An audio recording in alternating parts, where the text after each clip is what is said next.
حضرت انس رضی اللہ تعالی عنہ بیان کرتے ہیں، رسول اللہ صلی اللہ علیہ وآلہ وسلم نے فرمایا،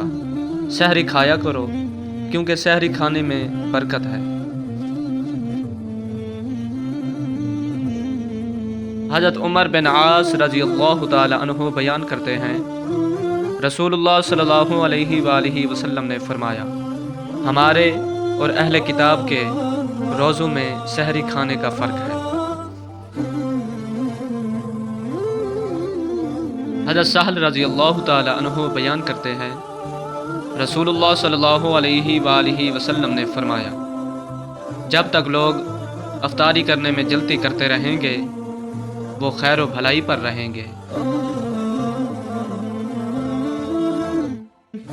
حضرت عمر رضی اللہ تعالی عنہ بیان کرتے ہیں، رسول اللہ صلی اللہ علیہ وآلہ وسلم نے فرمایا، جب رات اس طرف سے آ جائے اور دن اس طرف پلٹ جائے